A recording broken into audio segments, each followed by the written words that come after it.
Okay, so hi you guys. This is factoring day 2 lesson, and I think you're gonna love it. Okay, so this is the review. This is when a equals 1. Remember, standard form of a quadratic is ax squared plus bx plus c, and we learned factoring quadratics when a was 1 yesterday. So see how a is 1 here and a is 1 here. These are just some review points.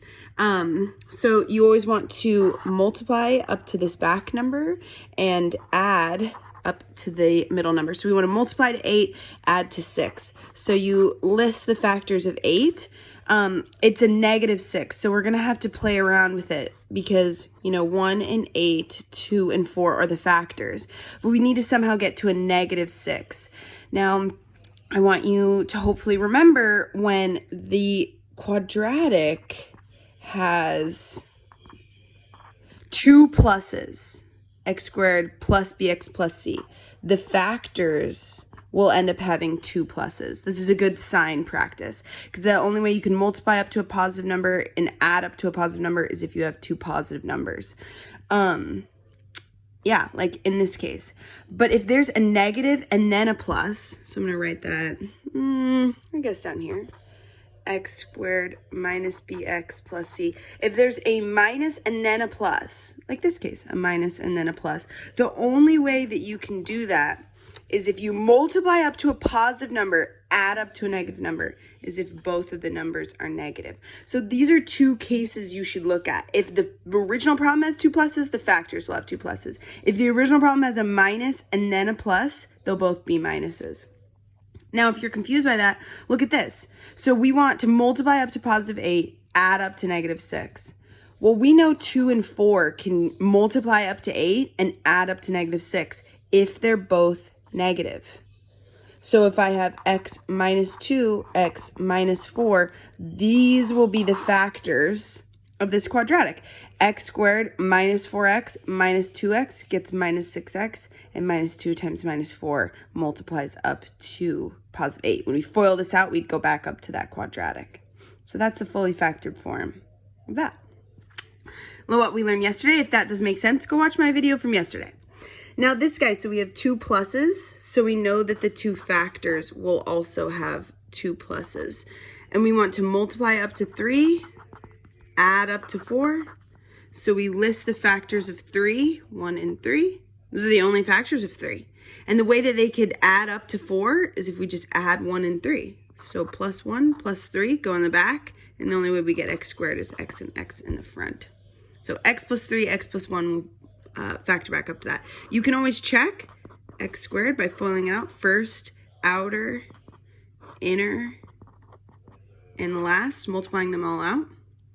And then 1x plus 3x, those are like terms, so I can add them together to make a 4x. And this is the exact quadratic that we started with. Bada bing, bada boom! It's factored. So that's what we learned yesterday. So pause the video if you need to stare at that any longer. Okay, now something that I didn't tell you yesterday, which is really always the first step of factoring, is called the GCF. That's really important. If you're taking notes, you should write first step of factoring is the GCF. That's called the greatest common factor. And that it's if the terms share something, that's what you have to do first. So, this is our example 1. So this is a quadratic, right? It's x squared, has a b term. It doesn't have the c term, right? There's no number out here, but it's still a quadratic because it has this x squared. The greatest common factor, so that's the greatest thing that they both share. Hopefully you would see that they both share 2. 2 goes into 2x squared and 2 goes into 4x. And the other thing that they share is an x. So if I take out the GCF of 2x, then what's left over, so I need 2x times what gets back to 2x squared, would be another x. 2x times x gets 2x squared. And 2x times what gets 4x, it'd be plus 2. So 2x times x gets 2x squared, 2x times 2 gets 4x. So now this is fully factored. So sometimes you don't even have to do the little add up to this number, multiply up to this number. You can just take out a GCF, right? Okay, I'm gonna look at this example. So 3xy squared plus 12x cubed y. Now this is just really practicing how to take out a GCF. This technically isn't a quadratic because it doesn't have an x squared term, but I wanted to just have an example of taking out a GCF just to hit this home.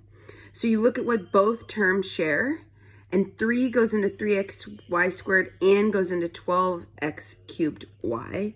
So 3 goes into both of them. And the other thing that they share, this guy has an x, this guy has an x cubed, so they definitely have an x. And this also has a y squared and a y. They also have a y. And then to get back up to the original, 3x squared, or 3xy times what gets 3xy squared? You need another y. That would go to 3xy squared plus 3xy times this, times what gets back up to this would be a 4x squared. Sorry, a little bit hard to write. 4x squared, because that 3xy times 4x squared would get 3x cubed y. So this was the GCF that I could take out. Just wanted to hit that home. Okay, so technically that's the first step of factoring. Always make sure that you take out a GCF. Because now for the important case. A is greater than 1 here. See how it's -3? A is -3. So it's bigger than 1. This changes things because when A is only 1, you can just have x and x in the front because x times x will go back up to x squared. But when there's a number in front, it changes things. It changes things. So I'm gonna show you how to do that. But I want to show you this little trick. The first step of factoring is a GCF. Always look for that. So see how all 3 of these numbers, actually 3 could go into all of them? So if I also see that A is a negative number, remember yesterday on the notes, if A is negative, you factored out a negative? Because you just don't want to deal with a negative A. So if I factor out a -3 out of all of these, what would be left over would be x squared, because -3 times x squared gets -3x squared. -3 times what gets back up to -24x. It would be a positive 8x, right? -3 times 8x would be -24x. And -3 times what gets up to -21 would be a positive 7. Now look, this is what's so great about this. Now that we factored out the A term, we have a quadratic where this is A is equal to 1 now. These are easier to factor. So really good. Always check for the GCF. So now we want factors of 7 that multiply up to a positive 8. It's plus and plus. So the factors will be plus and plus. The only factors are 7 and 1. We'll have x and x in the front. And then the only factors will be 7 and 1. If we FOIL this back out, it'd be x times x, x squared, plus 7x plus 1x gets that plus 8x. And 1 times 7 gets 7. Now you are not done. You can't just box this. You can't box this as the factors. Because this by itself will not FOIL back up into the original.